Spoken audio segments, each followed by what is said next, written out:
Welcome to Cycling Demystified, brought to you by Foundation Bike Fit and Frequency Cycle Works, the podcast where we help you take your cycling to the next level by sharing the knowledge from experienced bike fitters, mechanics, and the hidden players within the bike industry.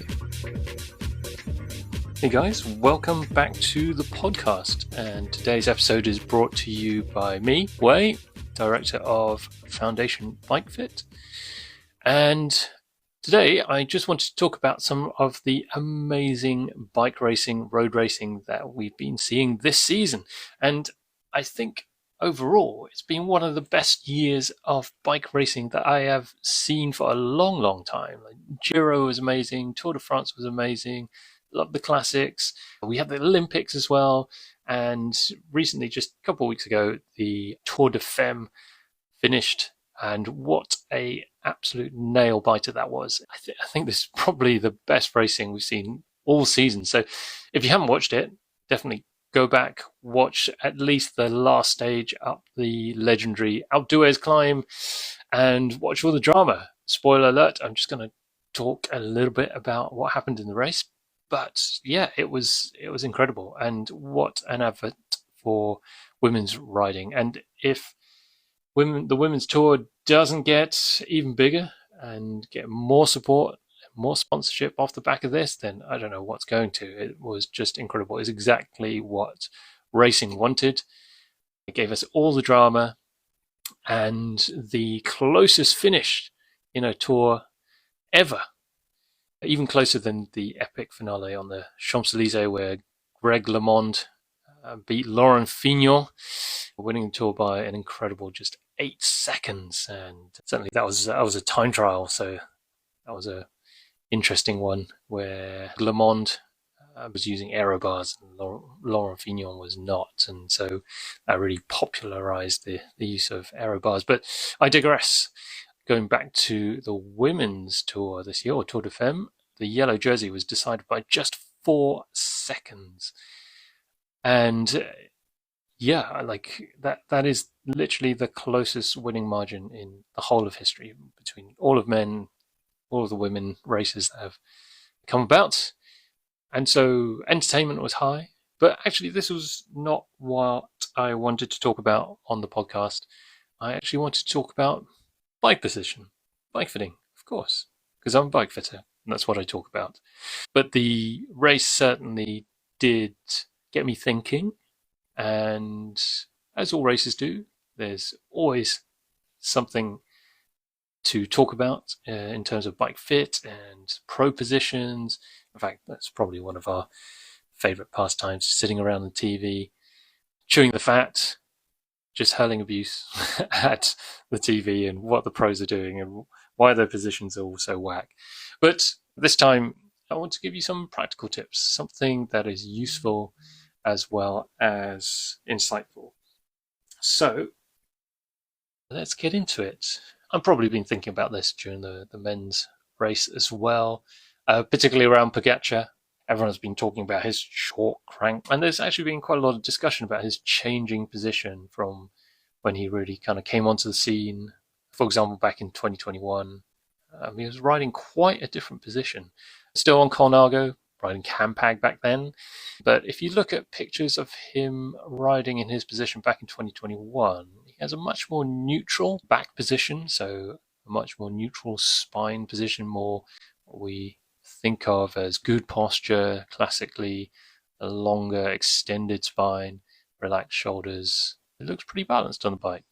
Whereas you fast forward to 2024, and along with a lot of the pro peloton, I think the trend is to be pushing saddles much more forward.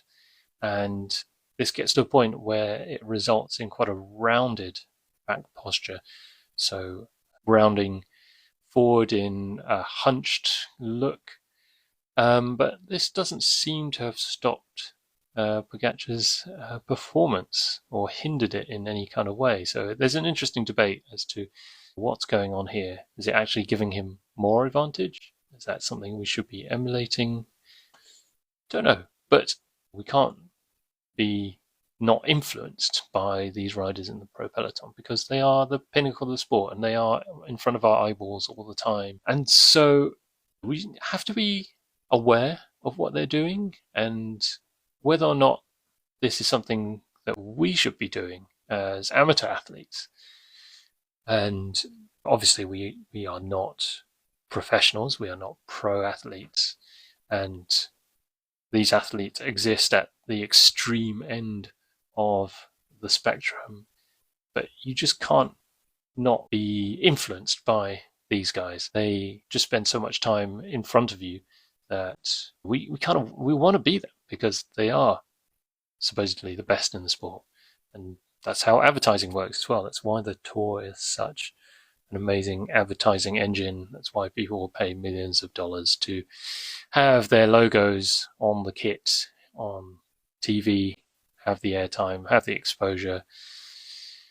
So let's dig into what, in fact, I'm going to give you 3 critical things that you should be aware of when you are looking at the pro positions. And these are, number 1, these riders, pro riders, are optimized for performance, but they're not necessarily optimized for life. Number 2, the professionals, pro riders, they care about bike fit. Of course they do, but not in the same way that you might care about your bike fit. And number 3, pros get to where they are at the top end of the sport simply because they're just more resilient than you, more resilient than me, and that is one of the defining features of them achieving in their sport. So yeah, let's break these down a little bit more and see what we can get out of this. I think this phrase actually came from our good friend Chris Hendy at Strength for Endurance, so shout out to him.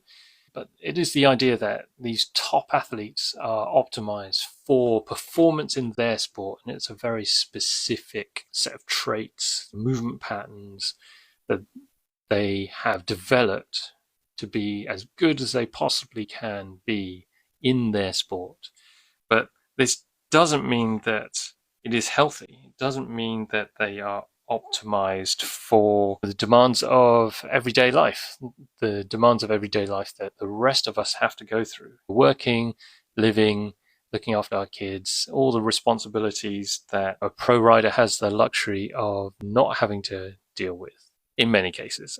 Pro riders have a tough life and they have many responsibilities, but it's different to us living our lives, having to work and race and ride and train all at the same time. And it's important to note that for pro riders, it might sound really obvious, but their main job is to win, or at least to enable winning for their team. And this prioritizes everything else over what a pro rider would want. Their value as a professional is about their ability to win or to create a win. And so if you're seeking this performance at the very highest level, then you are operating on a very narrow pathway. You have to be right on the edge of your health and your performance in order to be right at the top. And there's a very high probability, and certainly as you get into super high performance sport, then the probability of you slipping off the edge and into traps of, say, overtraining, underfueling, and compromising your mind and body with significant consequences is very real in the name of just going as fast as possible. It's a high risk, short-term game. And the idea is to get that ultimate win. Winning is elusive and difficult. And most pros will lose a lot more than they will win, but they are willing to risk everything. And this is really taxing. And actually going away from bike riding, I think one of the most recent and dramatic examples of this is of Rose Harvey, who competed at the Olympic marathon last month. But she started in not the best place, and she knew she had an injury, but she still raced and ended up with a fractured femur, as in your thigh bone, which is the biggest bone in your body. And this is a significant injury, which I would not wish upon anybody. And the issue was that even though the warning signs were there and her coach told her to stop running during the race, but just the enormity of the occasion, the scarcity of being at the Olympics. This is probably her only chance to be at the Olympics and to race on an Olympics, and that pushed her to run and to race when maybe if she had a more objective head on, maybe she wouldn't have done. And the result is now that she's heading to her wedding on crutches. So was it worth it? I don't know. It's up to her. And there's several interviews with her talking through that, I think on Runner's World. So go check it out, Rose Harvey. I mean, she's a lovely girl, and she is obviously a high performer. I mean, she was only a lawyer 4 years ago, but managed to turn herself into the top athlete that she is. But how far is too far? So a little thought experiment for you out there is to think about what would you have done in her situation? I mean, obviously, we can't relate unless we've trained like an Olympian and pushed ourselves to the extremes for 4 years with the sole goal of getting to the Olympics and being as competitive as possible. But, where would you put the cutoff point? I mean, it's very easy for us to say, oh, she shouldn't have done it. But, it's a difficult situation to be an athlete and to be valued purely on your results and how you perform, and that affects how far you will go and what you value in terms of your health and well-being and mindset in order to get those results. So for us, certainly we should be asking those hard questions, because we do take our sport seriously too. These are our choices. These are our hobbies, are what we choose to do rather than be forced to do. So we want to enjoy our hobby. We want to enjoy our cycling. Are your choices helping you to be balanced through your life responsibilities? Can you balance the enjoyment and the amount that you train and ride with the rest of the responsibilities that you need to be, or that you are obligated to in your own life, whether that's kids or work or anything else? And what are you compromising in the pursuit of your own performance ceiling? What does it mean to you to push yourself as hard as you do? Or is it okay just to enjoy the ride, to take part? And when you look at the pros, are they a source of inspiration or are they a source of emulation? What are you doing? Are you being inspired by that energy and what is possible as a professional athlete? Or are you literally trying to be like them? And which one is the healthy choice for you? And so, yeah, lots more questions coming out of that than answers, I think, maybe. But I think it's really important for you to do that thought experiment. What would you have done if you were Rose Harvey going into the Olympics? Love to know your thoughts and answers. Yeah, let me know. Anyway, on to number 2. Point number 2 was about pros caring about their bike fit. And they do, but they care about it in a different way to you. Now, for most of us out there, bike fits are a really good idea. Of course, I may be a little bit biased as a bike fitter, but yeah, this is why we do it, because I think it's a really good idea. It will help you understand yourself and your bike position, help you get the most out of what you've got. Why wouldn't you do a bike fit? Why would you work harder or put yourself through more discomfort than you need to because you didn't do a bike fit? This is where it gets interesting with kind of professionals. And I think people get really confused by the professionals and what you see within the pro peloton, because there's such a variety of different postures and bike positions, and it all seems to correlate with high performance. All of the guys there in the pro peloton are performing at a ridiculously high level. So when we see a, air quotes, poor posture going really fast, what does this mean? This feels like odd. It's confusing. So what does it mean? And I think we need to understand that pros have worked out their bike position quite a long time ago. And they found a position that works well enough for them. And that's the key word, enough, well enough. And some of them did this through having a bike fit. Some of them just worked out on their own, just through the mileage of riding, and it works well enough for them as an individual. It's probably not perfect, but it's just good enough so that they can do what they need to do as a pro athlete. And if they hadn't worked this out a long time ago, they just wouldn't be a pro, because they wouldn't have been able to perform. They wouldn't have access to this performance. They might have got injured. They would not have got to the level that they needed to make the pro ranks. And this is the dilemma. Many pros could actually have a better bike fit. But if you've been through a bike fit process, it does take time, it does take effort, and it does take commitment to make a change. And it takes time to see the adaptations.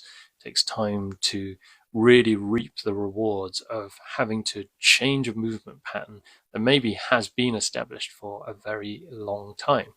And time is something that a pro does not have. It affects their performance and their results, because if they're going through that adaptation period, then, well, they're essentially having to relearn a lot of what has been before. And yeah, if they can't race to the same level, then there is a danger that their team won't pick them or they get disheartened.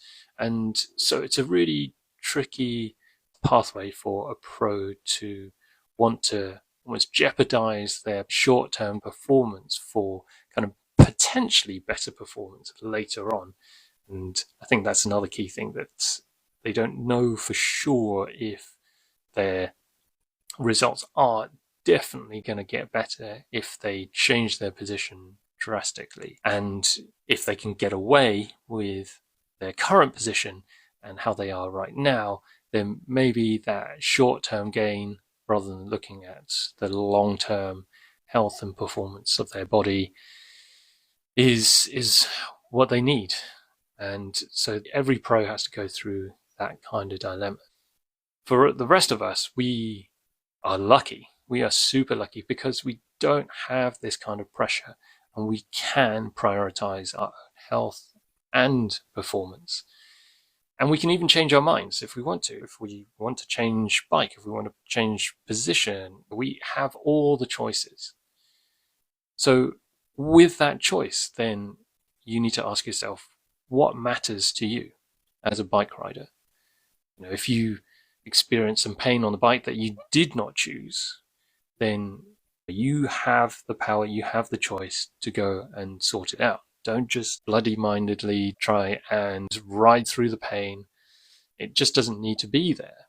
This is where bike fit is a luxury for a lot of us, to make sure that we are getting the best that we can from our sport. And certainly, just as we look at the men's pro peloton and Pog and his rounded back and how he was a few years ago, then the same was very true of the women's peloton. There's so much variety in there. I remember watching Kasia Niewiadoma in the yellow jersey riding out Duez, and her compatriot Evita Musique was there as well, and they couldn't be two more different postures. Musique was all rounded and kind of hunched over her bike, and Niewiadoma looks brilliant on a bike, like super smooth, nice neutral spine, bent arms, just powering away to that Tour de France win. So I guess that segues nicely onto point number 3, which is the pros just got to where they are because they are more resilient. This is really just an expansion of the point that I was just talking about. Their bike fit has to be good enough, but they might not be riding the best position, but they are resilient enough. They can do the work. They can apply more stress to their body through training and racing, and they are able to recover from it and maintain that kind of high level of performance that maybe a lot of the rest of us can't, or they'll be willing to kind of do what it takes to put the stress through the body and to put the time into recovery so that they can keep on doing what they do on the bike.